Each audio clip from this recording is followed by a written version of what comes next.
siya nakasimangot. Amen. Opo, kaya dapat tayo po maging masaya sapagkat tayo po naglilingkod sa ating Panginoon Diyos. So once again, good morning. At buksan po natin ang mga Bible in the book of Judges chapter 7. Judges chapter 7. Maraming salamat po sa ating mga bisita na kasama. Sa mga Panginoon. Sige po, yung mga Sunday schooler. Kaya sa Sunday school room. Sige po, basahin po natin po Judges chapter 7 from verse number 1 down to verse number 7. O, sabi ko sa verse number 1, Then Jerubbaal, who is Gideon, and all the people that were with him, rose up early and pitched beside the well of Hero, so that the hosts of the Midianites were on the north side of them by the hill of the Moreh in the valley. Verse number 2, kayo po, basahin po, begin. The Lord said unto Gideon, the people that are leading into their hands, lest Israel bound themselves against you, seeing my boldness. Verse number 3, Now therefore, go to, proclaim in the ears of the people, saying, Whosoever is fearful and afraid, let him return and depart early from the Mount Gilead, and there return of the people 20 and 2,000, and there remain 10,000. Verse 4, begin.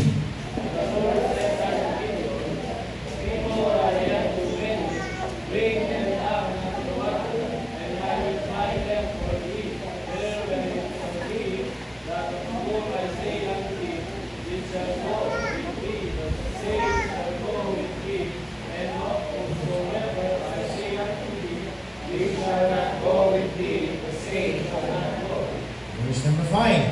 So he brought down the people unto the water, and the Lord said unto Gideon, Everyone that lappeth of the water with his tongue, as a dog lappeth, him shalt thou set by himself likewise, everyone that boweth down upon his knees to drink. Verse number 6, begin. And the number of them that lapped, looking their hands to their mouth, were 300 men, but all the rest of the people bowed down upon their knees to drink water. And verse number 7, sabi mo natin kasi, ready begin. And the Lord said unto Gideon, By the 300 men that lap will I save you, and deliver the Midianites into thine hand, and let all the other people go every man unto his place. Tayo po lahat ngayon po, at tayo manalangin at suprema namin, Diyos at tila sa lahat. Kami po, O Diyos, ang muli nagpupulit at ipapasalamat sa panibagong pagkakataon. Kami po, O Diyos, ay pag-aaralan po namin ang mga salita ng aming itulahin na patuloy kayo po manguna sa ating mga Espiritu na magbigay po ng kaliwanagan, magbigay po ng karunungan, magbigay po, O Diyos, ng tamang Espiritu. Namin po namin, O Diyos, ang gusto pabatid sa aming mga buhay, sa buhay po ng mga 300 men na inyo pong pinili. Nadalagan po, O Diyos, dito po maging kalakasan po namin. Kaya nawa, O Diyos, huwag po kayong hayaan na gumawa ang aming kaaway ng mga hadlang para hindi po namin makuha na maliwanag ang gusto pabatid sa umaga po ito. Bless you po, O Diyos, yung mga Sunday schooler, sa kanilang munang edad, gawa po nila, maunawaan po nila ang kahalagaan ng mga klaseng paglilingkod sa inyo po ng harapan. Kayo po madakila, nagagawin po sa inyo po krus, at kayo po magpala sa umaga po ito. Mga manilangin sa pangalan ni Jesus. Amen. Amen. So po, please be seated now. So once again, good morning. At tayo nagpapasalamat sa Diyos na naman itong week na ito, 1 week na po, na walang pasok. Ang mga estudyante na sila sa pagkakalang class suspension. No po. So nakita naman natin sa balita, lagi umuulan, marami ng binaha, marami na ang mga gumuhong lupa, marami din yung sabihin natin yung mga namatay. No po, kaya tayo nagpapasalamat sapagkat ang Diyos pa rin ay magyaya sa atin. No po, sapagkat ngayon ay tayo pinagkatipon para purihin po ang Panginoon sa buhay po natin. Kaya nawa, no po, nagbamukat na naman po ang ating pinagdadaan, dahil nga may mga bagyo. Itong month of July, merong 4 na bagyo. No po, 3 bagyo na nagsama-sama, no? Pero sabi nga ng Panginoon, no po, yung mga bagyo hindi po na nanatili, umaalis. Kaya dapat matuto lang tayo manatili. Matuto tayong tumayo, matuto tayong manalangin, no po, at magtiwala sa kakainin ng Panginoon sa buhay po natin. So once again, good morning. At dito mga kapatid, pag-aaralan po natin itong book of Judges, chapter 7. May kaganapan po dito mga kapatid. May pangalan po na Gideon. Si Gideon, isa po siyang pinili ng Diyos na manguna. no po, na bilang maging judges, o sabi natin judge, sa panahon ng Israel, sapagkat matagal po sila nawala ng leader. No po, nawala si Moses, nawala si Joshua, no po, ngayon mga pumalit mga judges. No po, isa sa pinili si Gideon.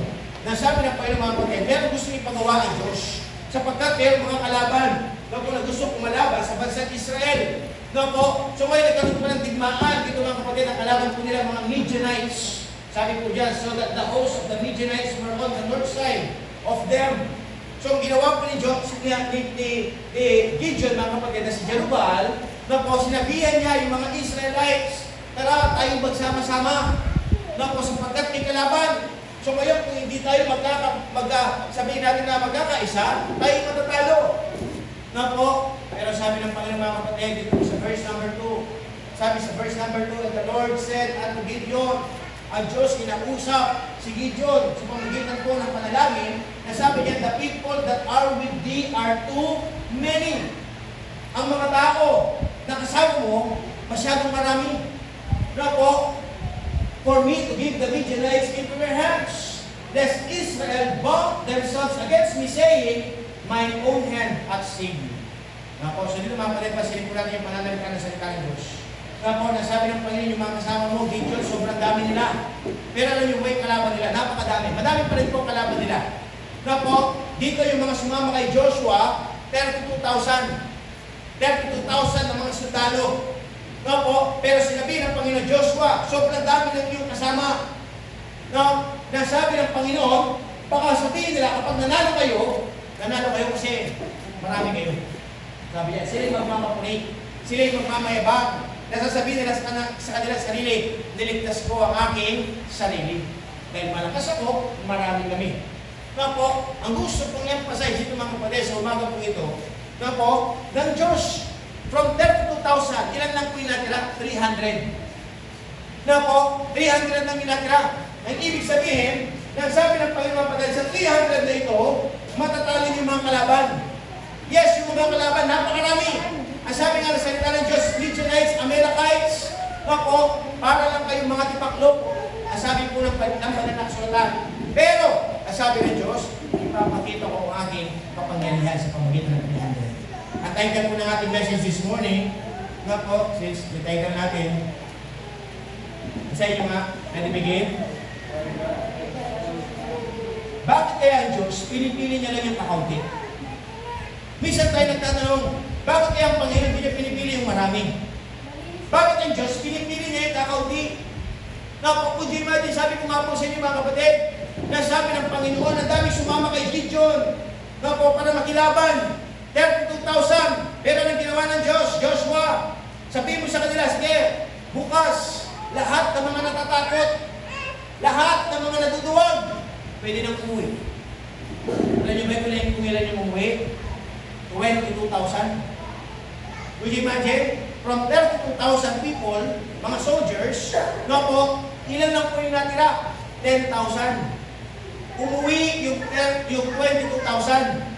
Bakit ano sinabi sa kanila? O yung mga wala sa kalooban ninyo, kayo lamang inapipilitan, natatakot, magsiuwi na kayo. Di ba, hindi po sa lahat na marami, mga kapatid, sila ay sabi natin willing. Naunahan niyo po ba? Hindi lahat na nakikita natin, mga kapatid, na nandun nakatayo, nagkikisama, gustong makipaglaban, ay talagang gustong makipaglaban. Yung iba natuduwag. Yung iba natatakot. Eh ngayon mga kapatid, alam niyo po ba, bakit kaya pinag-uwi ng Diyos yung mga matatakutin? Bakit kaya pinag-uwi ng Diyos yung mga napilitan lang? Bakit kaya pinag-uwi ng Diyos, mga kapatid, yung mga wala sa kanilang kalooban yung kanilang ginagawa?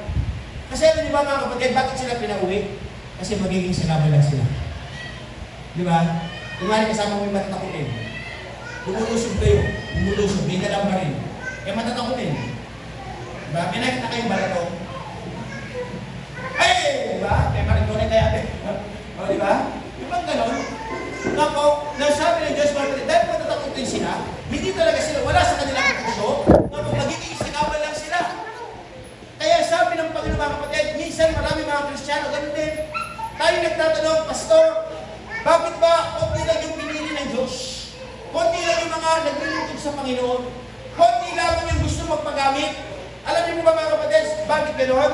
Kasi gusto ng Panginoon, makita natin, sabi nga ng point number 1 natin, sis, ano nga natin yung number 1 natin? Nakalimutan ko na. Ano sabi dyan, mga kapatid?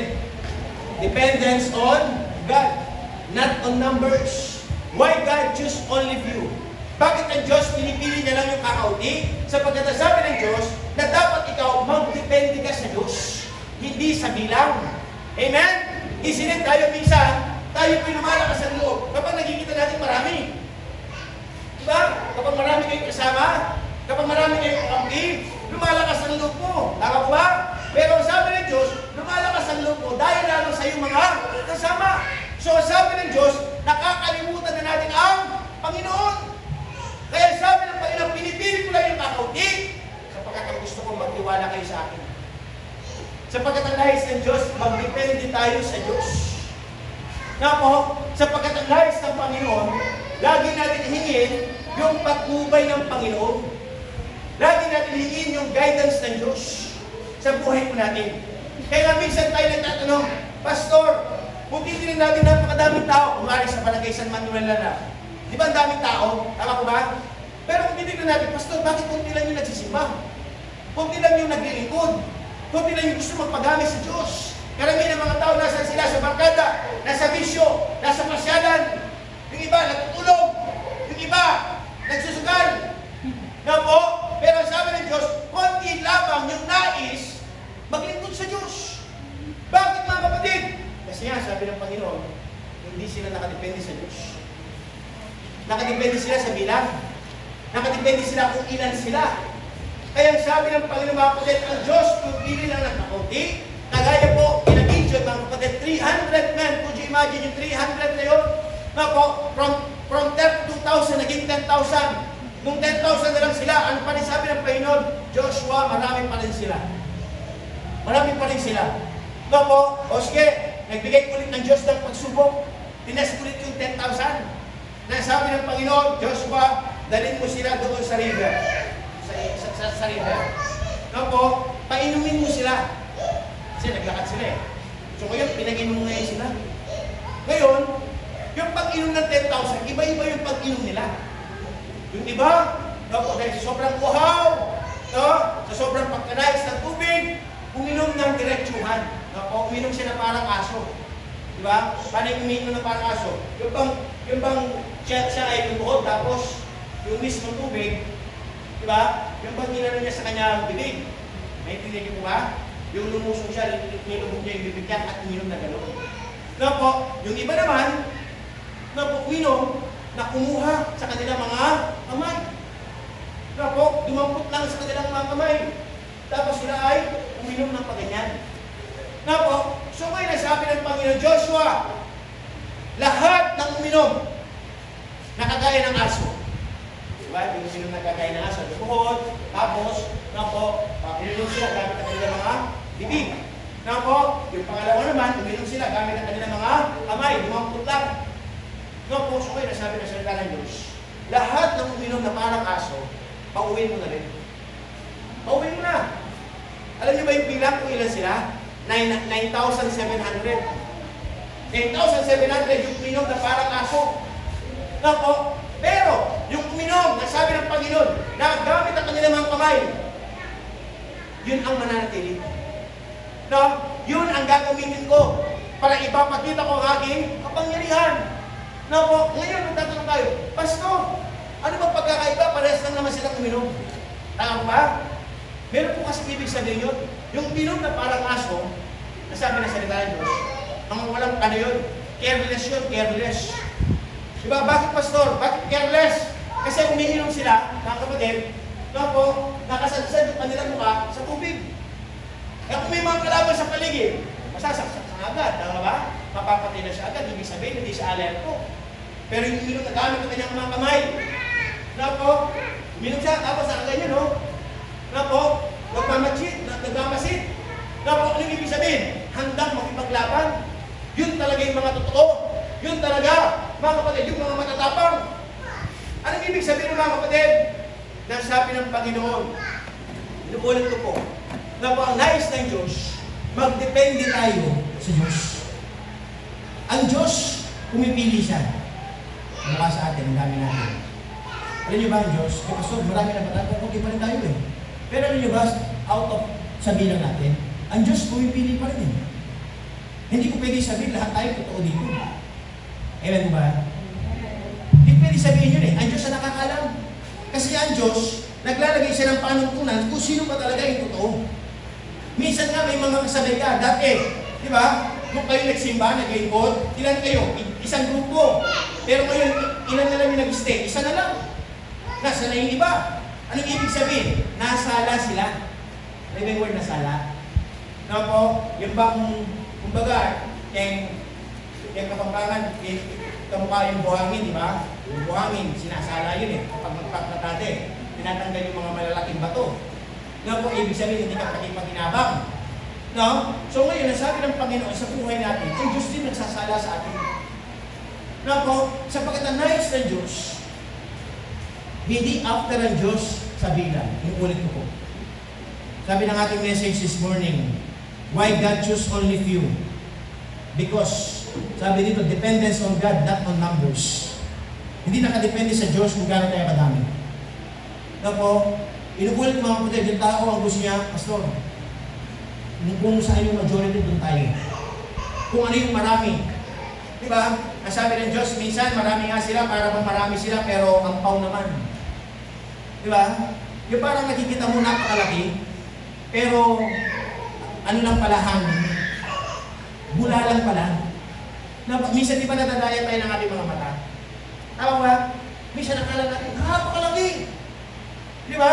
Eh yung isa, napakaliit. Pero pag binuhat mo, napakagaan ng malaki. Yung maliit, napakabigat. Ano ibig sabihin? Bagamat maliit, bagamat kakaunti, matimbang. Ibig sabihin ano? Quality. Ano ibig sabihin? Nandun talaga na siya ay magpapagamit sa Panginoon. Kaya sabi na natin pag pinag-aaral, like video na lang yung 300 men. Yung 300 men, ang dami yung pinalo. Ang dami yung kinalaban. Mga Midianites, thousands yung mga kinalaban nila. Thousands sila. Nanalo sila. Bakit? Kasi nga hindi sila nagdepende sa kanilang bilang. Nagilig sila sa instruction ng Diyos. Na po, kaya sabi ng ating pinag-aaral, dependence on God, not on numbers. Ikaw, saan ka nakadepende? Kanino ka depende? Dependent ka ba sa iyong trabaho? Ang trabaho mo ba nananatili? Dependent ba tayo sa mga bagay na meron tayo? Mga pera, mga pag-aari? Diba? Minsan doon lang tayo nakasandal. Pero hindi lahat ng pag-aari mo, mga bagay na meron ka, mananatili din sa'yo. No, depende tayo, nakadependent ang tao sa edukasyon, sa kanya nakatapos sa pag-aralan. Alam niyo ba, hindi lahat na nag-graduate, maayos ang buhay? Tama ba? Graduate ng engineer, lahat na nag-graduate ng engineer, maayos ang buhay. Nag-architect, police. Diba? Yung iba nag-graduate na, kaso tambay lang. Diba? Yung iba nakapagtapos na, kaso mahina naman ang loob. Ayaw mag-apply. Yung iba nakatapos na, kaso choosy. Diba? Gusto niya agad, manager. Diba? Yung manager agad, hindi ba dapat may process? Tama ba? Kaya sabi ng Panginoon, hindi nakadepende sa natapos natin. Nakadepende kung anong klase pagkatao meron ka. Ganun din po sa ating pagka-Kristiyano. Hindi ibig sabihin pare-parehas tayong Kristiyano, pare-parehas tayo naglilingkod sa Diyos, pare-parehas din yung ating mga alagayin sa Diyos. Hindi po. Nakadepende yan kung gaano ka nakadepende sa Diyos. Na po, kaya sabi ng ating pinag-aralan, why God choose only few? Dependence on God, not on numbers. Number 2, what's number 2? Number 2, basahin mo ha, ready begin? O ang kahalagaan ng pananampalataya at pagsunod na po sa harap ng kalaban.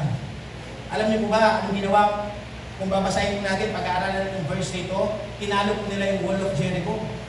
Yung Wall of Jericho, mga kapatid, napakalaki ng wall, napakataas, tapos napakakapal. Tapos yung mga sundalo doon, malakas, marami sila. Ano magagawa ng 300? Pero alam niyo po ba, dahil sila nakinig? Napakarami ng kanilang kalaban. Pero anong ginawa nila? Yung 300 men ni Gideon, hindi po sila nawala ng pananampalataya. Sapagkat sabi ng Diyos sa kanila, Gideon, sa 300 na ito, tatalunin niyo ang mga kalaban. Ako, yung ba naman sinabi ng Panginoon, hindi ba mangyayari? E ngayon, yung sabi ng Panginoon, ito ang inyong gawin. Iikot kayo ng mga 7 beses. Gamit lang yung, magdadala kayo ng yung trumpet, yung trumpeta, iikot lang kayo. So ngayon, nagtataka yung mga kalaban. Nagtataka yung mga kalaban, yung ginagawa ng mga 300 men na ito, paikot-ikot lang sila. Nung isang araw, paikot-ikot sila. Tapos, pinatugtog yung trumpeta, tapos umalis na sila. Tapos, the next day, umikot na naman sila. Ganun. 7 days, ganun na kanilang ginawa. Kaso lang ba, sabi ni Joshua, sabi niya, kay Gideon, sabi niya, maganda. Doon sa pang 7 days, sabi ni Gideon, no? Maganda ka sapagkat ibibigay ko na sa iyo mga kalaban. Alam niyo ba anong ginawa? Doon sa pang 7, sumigaw kayo ng malakas. Ngapo, pinasigaw sila ng malakas. Anong ginawa ng 300 men? Sumunod sila sa instruction ng Diyos. Alam niyo ba yung nangyari doon sa mga kalaban? Natakot sila. Sapagkat alam niyo po ba yung malaking pader, yung malaking wall, yung malapad na wall, yung matibay na wall ng Jericho. Ano nangyari? Nagiba. Ngapo, nagiba. Nasira. Bakit kaya nasira? Sa tingin nyo, sa kakasigaw ba nasira yun? Sino sumira doon sa wall? Sa tingin nyo, sino sumira? Ang Panginoon. Bakit nasira yung wall? Kasi, yung mga sundalo, yung 300 men ni Gideon, sumunod sa instruction ng Diyos. Ewan mo ba, nakikita niyo ba? Nakikita mo ba? Kasi kapag sumusunod ka sa salita ng Diyos, walang imposible. Ewan mo ba? Walang imposible. Minsan sa kaisipan natin, anong ginagawa natin? Bakit tayo umikot? Paano masisira yung wall? Dapat ang gawin natin. Tirahin na natin ng maraming bato. Pasabutin natin. Ama ba? Pero hindi. Ang sabi ng Diyos, hindi. Gawin na ganito. Umikot lang kayo. Umikot lang kayo. Ikot-ikot lang. Ikot-ikot lang. Di ba? Oh, sabi ng Panginoon, sumunod sila. Naging masuhan sila. Nung una, hindi na naiintindihan. Bakit ba tayo paikot ng ikot? Paikot ng ikot? Nahihilo na ako. Pero hindi. Alam niyo ba yung 300 men? Talagang ang kanilang pananampalataya sa Diyos ay totoo. Naginig talaga sila. Nagtiwala sila sa Diyos. Bakit? Kasi alam nila, alam ng Diyos ang kanyang ginagawa. Ano kailangan gawin nila? Sumunod sa Diyos. Kaya nga sabi niya mga kapatid, the importance of faith and obedience in the face of adversity. Nga po, alam niyo ba yung nangyari doon sa mga sundalo? Nung sumigaw sila, para bang yung sigaw nila, yung bilang nila, libo-libo din sila eh. 300 lang sila. Na po yung sigaw nila mga kapatid. Na po, nagkabitak-bitak yung wall. Ang nangyari, nagpanik yung mga nasa loob, yung mga kalaban nila nagpanik. Nung nagpanik sila, nagsitakbuhan. Nagsitakbuhan. Kasi nga, nasira yung wall. Ngayon, kung mag-iisip sila, bakit kami matatakot? 300 lang yun eh. Kaya ang dami namin, libo-libo kami. Bakit sila natakot? Kasi nga, naramdaman nila yung kapangyarihan ng Diyos. Di ba? Hindi ba yung posibleng bagay na sila yung wall? Di ba? Ano yung ibig sabihin? Hindi nag-iisa. Yung mga 300 na. May kasama sila. Anong kasama nila? Ang Diyos. Kaya sabi ng ating pinagdala ng mga kapatid, bakit ang Diyos pinipili niya lang kaunti? Sapagkat gusto patunayan ng Diyos sa kanyang kapangyarihan. May experience mo ang kapangyarihan ng Diyos kung ikaw ay makikinig ng kanyang salita. Kung ikaw ay magtitiwala sa sinabi ng Diyos. Kung ikaw ay susunod sa nais ng Diyos sa buhay mo natin.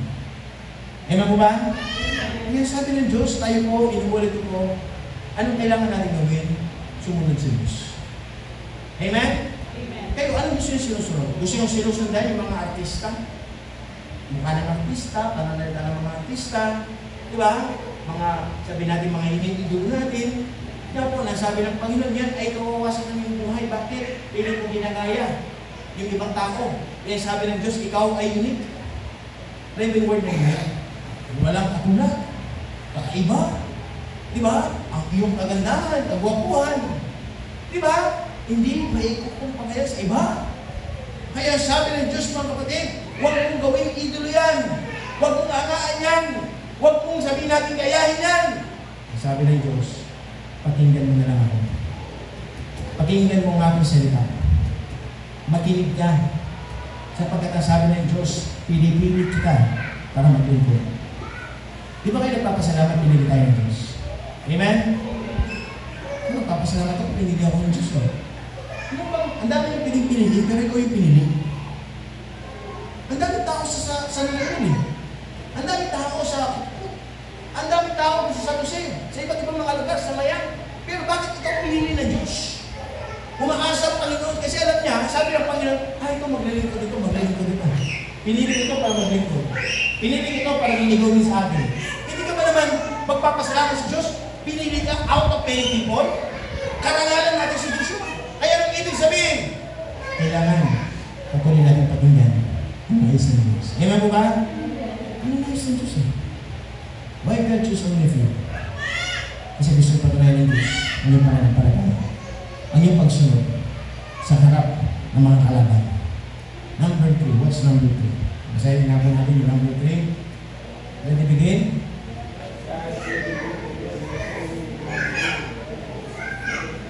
Yun, could you imagine? Ano yung kakayanan ng Diyos? Sabi niya, God's ability to use,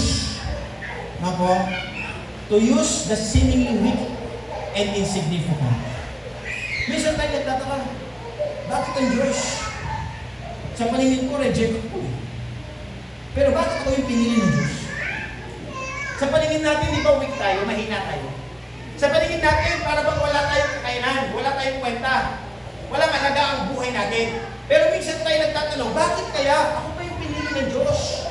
Bakit hindi pinili ng Panginoon yung mga marunong, yung mga edukadong tao? Bakit ang Panginoon hindi niya pinili yung mga mayayaman? Bakit hindi pinili ng Panginoon yung mga malalakas, magagaling? Pero bakit ako? Walang kaalaman-alam. Pinili ng Diyos. Kasi sabi ng Panginoon, anong kaya ng Diyos? Sabi niya, na for God's ability to use the seemingly weak and insignificant. Kasi nga, sabi nga ng Panginoon, kung pipiliin ko yung mga marunong, sila gagamitin ko dito. Sabi ng Diyos. Magmamayabang sila. Hindi na ako makikita, sabi ng Diyos. Hindi na Diyos makikita. Ano makikita sa kanila? Karunungan nila. Na po, kung pinili yung mga mayayaman, hindi na makikita ang Diyos kung hindi na makikita kayamanan nila at kayabangan nila. Na po, so bakit ang Diyos pinipili niya yung mahirap? Pinipili niya yung walang alam. Pinipili niya yung hindi karapat. Sabi natin, titignan natin kasi wala man tayo. Eh, tama po ba? Sino dito sinasabi niya, magaling ako, pastor, kaya ko yan. Di ba sa totoo lang tayo lahat, hindi naman natin kaya. Tama ba? Pero kung imagine, pinili tayo ng Diyos. Kasi bakit? Kasi pwedeng ayusin ng Diyos ang buhay natin. Sabi niya mga kapatid, use the seemingly weak and insignificant. Gagamitin niya yung mga may hina. Para ano? Palakasin ng Diyos. Para ipahiya yung mga malalakas. Para ipahiya yung mga mayayaman. Para ipahiya yung mga nag-aral. Dahil ayaw nila makinig. Ayaw nila maglingkod. Pero dahil sa buhay mo, sabi ng Diyos, pinili ka. Kahit ganyan man yung ating panatayan. Kaya di ba pagdating sa Diyos, walang reject. Di ba tao, kapag nag-quality check siya, daming reject eh. Tama? Yung word na QC, yung QC ka. Sa paningin ng tao, reject ka eh. Tama? Reject ka. Pero alam mo ba sa paningin ng Diyos, hindi ka reject. Qualified ka. Overqualified ka. As long na ikaw ay sumusunod. Ang nais naman ng Panginoon is obedience. Ang nais naman ng Panginoon yung trust. Pagkitiwala. Fully convinced na kaya ng Diyos, hindi mo kaya. Pero dahil kaya ng Diyos, pwede ka niyang gamitin. Amen? Kaya sabi ng Diyos mga kapatid, ano yung magagawa ng 300 men? Napaka-konti lang nila. Hindi ba sila marami? Di ba? Hindi ba sila marami man? Di ba? Pero pinili sila ng Diyos. Napo, ano nagawa nila? Ang dami nila tinalo. Yung mga kalaban na kanilang tinalo mga kapatid, libo-libo. Inuulit ko bakit? Dahil kung malakas sila, hindi. Dahil kung magaling sila, hindi rin. Anong ginawa? Yun ang ginawa. Yun yung pagkilos ng Diyos. Yun ang paggawa ng Panginoon. Kaya sa buhay po natin mga kapatid, lagi po sinasabi po sa inyo, no? Minsan ang tao sasabihin kanya, reject ka, wala kang magagawa, mahina ka, hindi mo kaya yan, ganyan ka na lang. No po? Pero alam niyo ba? Dahil pinili kayo ng Diyos sa maglingkod. Magtiwala lang kayo sa Diyos. Darating yung time, makikita ng taong nag-reject sa'yo, ng taong linaratan ka, yung taong minalit ka. Di ba? Darating yung time, makikita niya yung biyaya ng Diyos sa buhay mo. Amen po ba? Yung iaangat ka ng Diyos. Yung aayusin ng Diyos yung buhay mo. Yung aayusin ng Diyos yung pamilya mo. Pastor, parang hindi nata aayos yung buhay ko. Ako na yata yung pinakamagulong pamilya, pinakamagulong buhay, pinakamabigat na kalagayan. Diba? Minsan, dahil lamang sa pagkong pagsubok, akala natin, sa'yo na lahat eh. Kung titigin ka sa daan, sa iba, ang dami mo palang mas mahirap na kalagayan. Naniniwala ko ba kayo? Ang dami mo mas mahirap na kalagayan. Minsan yung bang para bang ang hirap-hirap na. Eh, how much more yung iba? Diba? Mas mahirap sa kanila. Pero nakakasurvive. Tapos ikaw, ayaw na ka, diba? Sabi ng Diyos, na po sa kalagayan natin, na po, tayo pinakakaraos, walang dahilan para tayo huminto. Walang dahilan para tayo sumuko. Walang dahilan na sabi ng Panginoon para ikaw ay mawalan ng pag-asa. Bakit? Kasi may Diyos ka. May Diyos po ba kayo? May Diyos tayo pinilapitan. May Panginoon tayo na pinipagkatiwalaan. Kaya sabi ng Panginoon, kapatid, why God choose only few? Kasi abilidad ng Diyos na gamitin yung mga mahihirap at hindi kagamit-gamit. Kung titignan ng aking buhay, hindi man ako gamit-gamit. Dati po, mahihayin ako. Hindi man ako gaya ng nagpag-usap. Diba? Hindi man ako magaling, hindi man ako marunong. Kunti lang yung kaalaman ko. Pero nung nagsimulang ako'y nakinig na salita ng Diyos, nung simulang naglingkod ako sa Diyos, nung simulang pinagamit ko ang aking buhay sa Panginoon, binigyan niya na po naliwanag ang buhay ko. Amen po ba? Nakaalam tayo, na po, yung bang gumaling tayo, natuto tayo, nagkaroon tayo ng mga bagay-bagay. Bakit? Kasi dahil sa Diyos. Amen po ba? Hindi ko pagkilos yun eh. Pagkilos ng Diyos. Nga po, bakit tayo nagkakaroon ng maraming service? Iba't iba yung mga sasakyan natin. Dahil mapayaman si Pastor. Hindi. Pagkilos ng Diyos yun eh. Kasi bakit? Anong ginagawa natin? Nagpapagaman lang tayo sa gusto ng Diyos. Sumusunod tayo sa ako bilang pastor. Kung saan ako dadalhin ng Diyos, sumusunod lang. Sumusunod lang. Kaya ginawa ng Panginoon. Nagbigay. Dahil problema natin yung sasakyan. Ay, hindi natin problema yung sasakyan. Tayo po yung nagpapahiram ng sasakyan. Would you imagine? Tayo po yung nagpapahiram. Yung ibang mga churches, kailangan nila ng sasakyan, pinahiram natin sila. Yung Travis. Diba meron tayong Travis? Yung malaking sasakyan. O pinahiram natin sa Mabalacat. Meron tayong L3. Yung M-Cares. Yung pinahiram natin sa Mexico. O Pastor Roma. O ngayon, yung dalawa, nandyan. Nga po, but would you imagine, sino ba ako? Wala naman eh. Pero bakit nagkaroon ng mga bagay? Bakit nagkaroon ng mga kagamitan? Nga po, sapagkat nga, pinapakita lang natin, sinusunod lang natin, ano ba yung kagustuhan ng Diyos? So kung makita na natin buhay, nang sabi ng Panginoon, pwede pala. Anong kailangan natin gawin? Sumunod sa kagustuhan ng Diyos. Mahinaman tayo. Hindi man tayo kilala. Hindi man tayo magaling. Pero as long na tayo nagpapagana sa Diyos, bibigyan ka ng magaling. Bibigyan ka mga kapatid ng mga resources, mga dapat mong gagamitin. Nga po, para sa ikagaganda, ikauunlad ng bawat mga gawain ng Panginoon. So yun po mga kapatid, God's ability to use the seemingly weak and insignificant. Number 4. Andiyan pa po ba kayo? Say amen? Amen. Kung may hinahabahan ko to. Andiyan pa ba kayo? Amen. Ay, bumakas na. Iklian na lang natin. Basahin ko yung number 4. O basa. Diba, isn't it? Ang daming challenges. Ang daming struggles sa buhay. Ang daming problems. Diba? Issues of life. Sabi nga, issue. Diba? Maraming issue ang buhay. Parang showbiz. Diba? Minsan nagtataka ka. Di naman ako gusto. Pero bago lang pinag-uusapan. Diba? Diba? Yung kapitbahay mo, showbiz ka. Wala kang magginagawa, pero daming nililig sa'yo. Diba?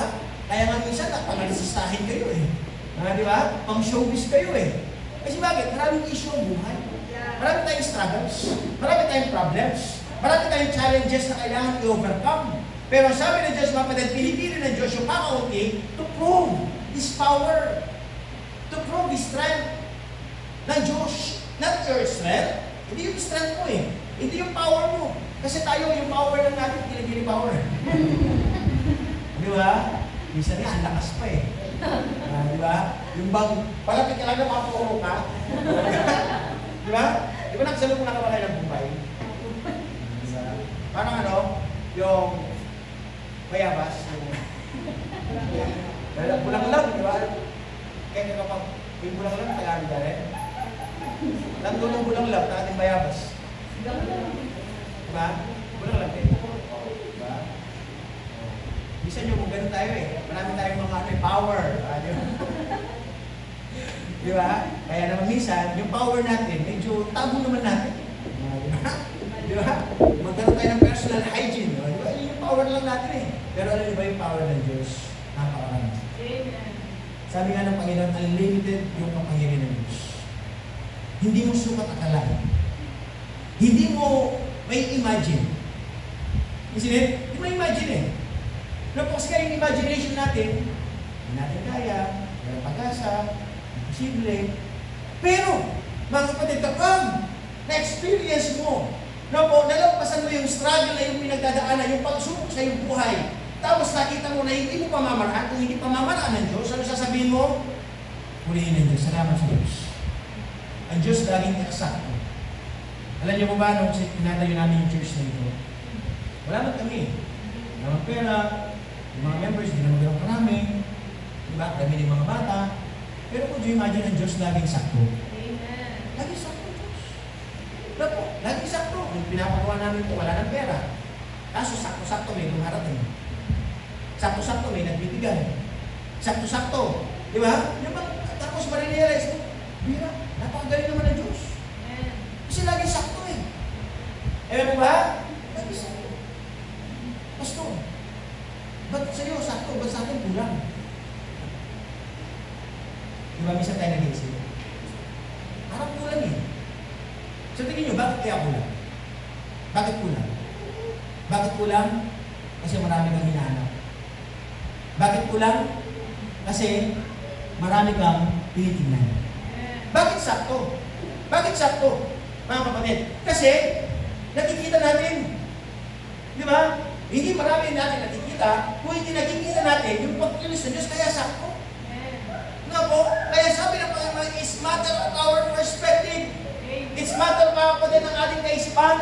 It's matter, mga kapatid, how we handle struggles, problems, issues in life. Kaya sabi ng Diyos, mga kapatid, God's power, it's unlimited power. Na po, kaya sabi ng Panginoon Diyos, ako po bilang pastor, di ko alam yung mga pinagdadaanan. Pero sabi ng Diyos, pinili ka ng Diyos. Piniklan niyo ba pinili ng Panginoon? Diba? Ano sabi ng Panginoon? Many are called, but few are chosen. Maraming tinawag, pero kung lang pumili. Lahat tayo tinawag para maligtas. Pero konti lang ang pumili. Pumili na talagang maging totoo. Pumili na talagang maglingkod. Pumili na po na talagang ang kanyang buhay i-dedicate niya sa Panginoon. Na po, kaya sabi ng Diyos ikaw, mag-decision tayo. Saan kaya natin bumubuli ng buhay natin? Sa bisyo? Sa bulakbol? Sa barkada? Sa kalayawan sa buhay? Kaya sabi ng Diyos, lahat ng yan, walang reward sa Diyos. Gusto mo ba yung may ginawa, yung may ginagawa ka na may buhay? Di ba, napakaganda yun? Yung bang gumagawa ka tapos may gantimpala pala. Di ba? Hindi may gantimpala. Bakit may gantimpala? Yung gantimpala nito, hindi ito ninanakaw. Hindi mananakaw. Hindi yung gantimpala na pwede bibigay ng Panginoon sa atin, hindi ko pwedeng umupas. Kaya sabi ng Panginoon, magpatuloy ka lang sa iyong paglilingkod sapagkat pinili ka ng Panginoon. Sabi ng Diyos, papakita niya kanyang kapangyarihan. Na po, what's the last thing? Meron pa sis? Number 5. Number 5. This is the last thing. Amen? Tayo sa last. Masahin natin. Ready na game? All to pursue God's will with determination and courage. Panawagan ka ng Diyos para makita natin ang kalooban ng Diyos na may determinasyon at kalakasan. Tinatawag na katapangan. Na po, kasi nga mga kapatid, would you imagine, yung 300 men, yung kanilang kalaban, napakadami. Nagtatanong, it's either siguro yung mga pinauwi, na po, na 22,000, una 22,000, tapos naging 9,700 pa rin yung nandang nung umuwi. Na po, nag-iisip sila eh, bakit pa tayo pinaalis? Nandun na tayo eh. Diba? Dami nga ng kalaban eh. Pero bakit tayo pinaalis? Na po, kasi nga sabi ng Panginoon mga kapatid, ang pinipili ng Panginoon talaga, kakaunti. Aanuin ng Diyos ang marami kung hindi naman totoo. Amen? Kamukha sa atin. Kung sabihin natin tayo 100% dito, hindi naman tayo totoo. Nagpa-plastikan lang. Sa tingin niyo po ba ang Diyos masisiyahan? Sa tingin niyo, masisiyahan po ba ang Diyos? Napakadami nga natin. Yung iba mga pakitang tao lang. Yung iba tagapuno lang ng upuan. Yung iba naghihintay lang ng mga ayuda. Diba? Napakarami nga natin. Kaso ano naman ang kaisipan? Ano mangyari? Hindi ka mananatili sa Diyos, amen? Hindi mananatili sa Diyos. Bakit? Kasi hindi ka totoo. Napo, kaya sabi ng Panginoon, sino yung mga nanatili? Yung mga talagang pinili ng Diyos. Kaya kung sinabi mo pinili ka ng Panginoon, manatili ka. Kaya po ba? Gusto lang hirap eh. Gusto, parang dadalawa ng isip na ako eh. Kaya sabi niya dyan, ang nais ng Diyos, determination and courage. Di ba? Courage to pursue. Pursue God's will. Kalooban ng Diyos sa buhay natin. Di ba? Kamukha kay Nanay Jackie, kalooban ng Diyos, mamit natin siya. Di ba? Kasama pa si sister niyo. Di ba? Kalooban ng Diyos to eh. Hindi kalooban namin. Ima ba? Ang kalooban natin, wala tayo dito. Tama ba? Aalis tayo. Pero dahil pinili tayo ng Diyos, kalooban niya ito. Ano kailangan natin gawin? Dapat buong ating kalooban. Buong ating kaisipan, may determinasyon tayo. No matter what, kahit may problema, kahit may pagsubok, kahit kulang, maglilingkod pa rin ako sa Diyos. Kasi nga, alam niyo ba, sabi ng Panginoon, susubukan tayo ng Panginoon sa wala. Susubukan tayo ng Diyos sa wala. Sa oras ng kanipitan, doon ka ba susubok? Gano'n ka katapat sa Diyos? Minsan tayo, easy lang kasi meron tayo. Meron pa tayo nabubuno, tayo marami ako. O what if, wala ka na. Wala kang makakapa. Di ba? Ang tanong, magbibigay ka mo ba? Gagawa ka po ba ng paraan? Yung kasi nais ng Diyos eh. Kasi nga, doon sa mga bagay na meron ka, hindi ka na gumagawa ng paraan, meron ka na eh. Eh ngayon, makikita ka, kung ano ka talaga, doon sa wala ka. Kung ikaw ba'y gagawa ng paraan, kung ikaw ba'y magsusumikap, kung ikaw ba, sabihin natin na talaga mag-iisip, ano kaya dito gawin? Paano ko kaya ito mapagpapagpay itong bigay? Paano ko kaya ito mapagtatagumpayan? Diba? Yung mag-iisip ka eh. Kasi bakit? Kasi naunawaan natin, kalooban ng gusto. Tinawag ako ng Diyos. Hindi na po si Pastor ang tinawag. Tinawag din kayo ng Panginoon. Tinawag kayo ng Panginoon. Para maglingkod. Brother RJ, Brother Mark. Di ba Mark? Tinawag ka ng Diyos. Ano, gusto mo na umuwi? Uwi na. Balik ka na sa dati kawit. Barkada, patapon ang buhay. Problema sa kupot. Di ba? Pag may nawala na cellphone, sino agad ang hanapin? Si Mark. Di ba pinagbibintangan agad? Kung wala kang ginawa, pinagbibintangan ka. Ang hirap ng ganun, no? Di ba? Kasi ganun ang tao eh. Kung malagi ka na sa daan, tama? Bisyo, ayun talaga. Pero sabi ng Panginoon, pinili dito eh. Di ba, Mark? Hindi imagine dinampot tayo ng Diyos. Oo, dinampot tayo ng Panginoon eh. Yung lugar natin dati, mabaho, magulo, angin. Dinampot ka ng Diyos. Could you imagine, hindi nagdiri ang Diyos sa'yo? Di ba ang buhay natin kadiri-diri? Pastor, bakit kadiri-diri? Kasi makasalanan tayo eh. Marami tayong karumihan eh. Tama ba? Marami tayong kalokohan. Sa palingin ng Diyos, kadiri-diri tayo. Pero, dinampot ka pa rin ng Diyos. Hindi ka pinagdirihan ng Panginoon. Bakit? Kasi sa palingin niya, mahalaga ka eh. Sa palingin niya, may magagawa ka. Sa palingin niya, magagamit ka niya, tinawag ka niya. Dinampot ka ngayon ng Diyos. Ano ginawa ng Panginoon? Dininis ka. Kung baga sa cellphone, tinanggal yung virus. Hindi na-start. Hindi na-crash. Di ba? Tapos, Mark, gusto mo bumalik ako ulit sa pangit na buhay? Gusto mo? Ha? Sino yung lugi? Ikaw. Naayos ka na eh. Nandito ka na. Para bang nandito na kayo, naglilingkod na kayo sa Diyos. Nakikinig ka na ng Word of God, tapos darating yung time, maaalis ka. Pero sabi ng Panginoon, right? Hindi siya buwang loob. Hindi siya determinado. Maglingkod sa akin. Hindi siya matatag. Agad pala siyang, di ba? Umihig lang yung malakas na hangin. Na ikaw ay parang pat-pat na lagpad. Di ba? Dapat tayo wawa. Di ba? Kapag may bagay, hawak lang. Di ba? Sa tayo hawak. Salita ng Diyos. Pinuhawakan natin ang salita ng Diyos. Yung mga napapakinggan natin, i-apply natin. Amen? Kaya sabi ko na ating message this morning. Bakit kaya ang Diyos kung pinipili niya kakaunti? Salamat tayo, pinipilihan ng Diyos. Amen? Yung sabi, salamat tayo Lord, salamat, pinili mo ako. Kaya dahil pinili mo ako, makikinig ako. Maglilingkod ako, papatuloy ako. Dahil alam ko, sa buhay ko, as long na ako'y nagtitiwala sa iyo, papakita mo kung yung kapangyarihan sa buhay ko. Amen po ba? Ayaw ko ba maranasan yung mapakita ng Diyos ang kapangyarihan niya sa kapangyarihan ng buhay? Buhay na binago. Buhay na inayos.